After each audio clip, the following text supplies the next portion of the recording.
दोस्तों, सन 2000 से पहले चांद पर दो मुल्क जा चुके थे, एक रशिया और दूसरा अमेरिका। अमेरिका मुसलसल चांद पर मिशन भेज रहा था और चांद को स्टडी कर रहा था। उस वक्त चाइना भी बहुत तरक्की कर रहा था और एक सुपर पावर मुल्क बन रहा था। इसीलिए उसने चांद पर जाने का एक प्रोग्राम बनाया। इस प्रोग्राम के 4 फेजेस हैं।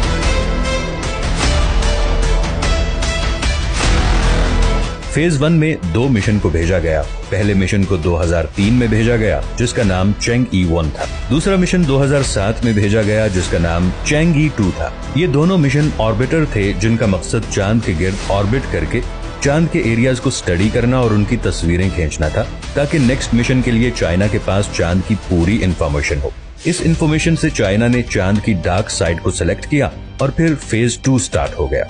फेज 2 में भी 2 मिशंस को चांद पर भेजा गया, जिनमें चैंग-ई-3 और चैंग-ई-4 शामिल थे। इन दोनों मिशंस में रोवर को चांद पर भेजा गया। इस बार इन रोवर्स ने चांद पर लैंड करना था। चैंग-ई-3 को 2003 में चांद पर भेजा गया था।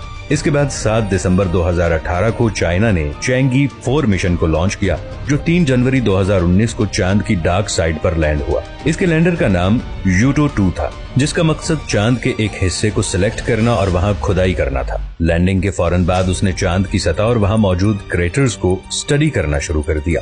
और फिर उसने एक क्रेटर में एक ऐसी चीज को फाइंड किया जिसने नासा के साइंसदानों के साथ साथ पूरी दुनिया के साइंसदानों को हिला डाला। असल में इसने एक ऐसे रॉक को फाइंड किया जिसका कलर ग्रीन था और वो रॉक बहुत ज्यादा सॉफ्ट और चिपचिपा था। इसके अलावा वो रॉक चमक रहा था। आज तक चांद पर जितने भी रॉक्स को फाइंड किया गया है, ये रॉक उन सब से बहुत ज्यादा डिफरेंट था। इसे ग्लैटनस का नाम दिया गया। इस लैंडर ने इसकी बहुत सारी तस्वीरों को खींचकर जमीन पर भेजा, जिनकी स्टडी के बाद साइंसदानों ने कहा कि शायद ये मटेरियल ग्लास की तरह का है। उनका कहना है कि जब एस्ट्रॉइड चांद की सतह से टकराए तो बहुत ज्यादा प्रेशर और हीट पैदा हुई, जिससे ऐसा मटेरियल बना। लेकिन साइंसदान 100% इस मटेरियल के बारे में कुछ नहीं कह सकते और वो आज भी इस रॉक को स्टडी कर रहे हैं। इसके अलावा एक और रॉक को फाइंड किया गया, जिसे द लूनर एनिग्मा कहा गया। ये रॉक भी हरे रंग का था, जो चमक रहा था। वहाँ टेम्परेचर हद से ज्यादा कम था। ये रॉक और वहाँ का टेम्परेचर इस बात की तरफ इशारा कर रहे थे कि चांद की सतह के नीचे पानी का बहुत बड़ा समुद्र मौजूद है। और चांद की जमीन के नीचे पानी होने की बात को इंडिया के चंद्रयान-3 मिशन ने भी कंफर्म किया कि हाँ, चांद की सतह के नीचे पानी मौजूद हो सकता है। इस रॉक को वॉन कॉर्मर क्रेटर में फाइंड किया गया था, जो चांद की डार्क साइड पर मौजूद है।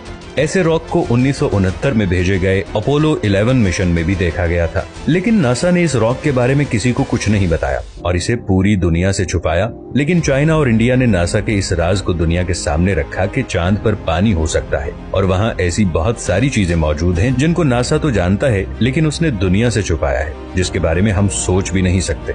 चैंग-ई-4 मिशन के बाद चाइना ने 23 नवंबर 2020 को चैंग-ई-5 मिशन को लॉन्च किया, जिसका मकसद उस जगह से चांद की मिट्टी के सैंपल्स को कलेक्ट करना था। यहाँ चैंग-ई-4 ने खुदाई की थी। इस मिशन का टाइम पीरियड 23 दिन था और इसने 1731 ग्राम मिट्टी और रॉक के सैंपल्स को कलेक्ट करके 16 दिसंबर 2020 को जमीन पर भेजा था। आज तक चांद पर जितने भी सैंपल्स को कलेक्ट करके